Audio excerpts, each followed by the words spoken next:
जब हजरत मूसा अलैहिस्सलाम बनी इसराइल को समुंदर चीरकर आजाद करवा चुके थे, अल्लाह ने उन्हें कोह तूर पर बुलाया और 40 रातें रहने का हुक्म दिया। मूसा अलैहिस्सलाम ने अपने भाई हारून अलैहिस्सलाम को कौम का जिम्मेदार बनाया और चले गए। कौम में एक शख्स था जिसे सामरी कहते थे। वो मुनाफिक था और जादू जानता था। दरअसल जब अल्लाह ने समुंदर चीरकर बनी इसराइल को पार करवाया था और फिरौन की फौज डूब रही थी, उसी वक्त अल्लाह ने हजरत जिब्राइल अलैहिस्सलाम को एक खूबसूरत घोड़े पर सवार करके भेजा था ताकि वो कौम की हिफाजत और रहनुमाई करे। फरिश्ते तो आम तौर पर इंसानों को नजर नहीं आते, लेकिन अल्लाह की मर्जी से सामरी को जिब्राइल अलैहिस्सलाम का घोड़ा और उसके कदमों का निशान नजर आ गया और चुपके से घोड़े के कदमों के निशान से मिट्टी की एक मुट्ठी भर ली। मूसा अलैहिस्सलाम के कोह तूर पर जाते ही सामरी ने हालात का फायदा उठाया। उसने लोगों को बहकाया और उनसे अपने तमाम जेवरात जमा करने को कहा और कहा कि मैं तुम्हें नया माबूद दिखाता हूं। लोगों ने मिस्र से लाए हुए अपने सोने के जेवरात उसके हवाले कर दिए। सामरी ने आग जलाई, सोना पिघलाया और उसी से एक निहायत खूबसूरत सोने का बिछड़ा तैयार कर लिया। सामरी ने जादू किया और जो मिट्टी जिब्राइल अलैहिस्सलाम के घोड़े के निशाने कदम से उठाई थी वो उस बिछड़े के ऊपर फूंक दी।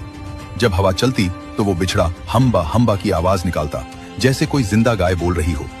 ये मंजर देखकर लोग हैरत और जुनून में मुब्तला हो गए। वो चीख उठे और कहने लगे, यही हमारा माबूद है और यही मूसा का रब है। फिर वो बिछड़े के गिर्द नाचने लगे, गाने लगे और उसके नाम पर कुर्बानियां पेश करने लगे। हजरत हारून अलैहिस्सलाम ने उन्हें बार बार समझाया और रोका, लेकिन लोगों ने उनकी बात न मानी। जब हजरत मूसा अलैहिस्सलाम तख्तियां लेकर वापस आए और ये हौलनाक मंजर देखा तो गुस्से से कांप उठे और हजरत हारून अलैहिस्सलाम के बाल पकड़ लिए और सख्त लहजे में पूछा, तुमने उन्हें रोक क्यों न लिया?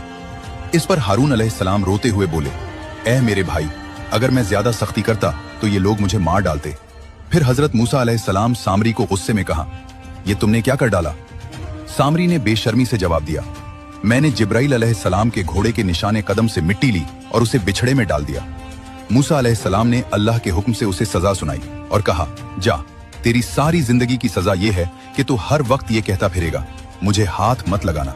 कोई शख्स तेरे करीब भी नहीं आ सकेगा और कयामत के दिन बहुत बड़ी सजा का वक्त है, वहां से तो हरगिज बच नहीं सकेगा। इसके बाद मूसा अलैहिस्सलाम ने इस सोने के बिछड़े को आग में जलाया, उसे राख बना दिया और वो राख समंदर में बहा दी। फिर आपने कौम से सख्त तौबा करवाई।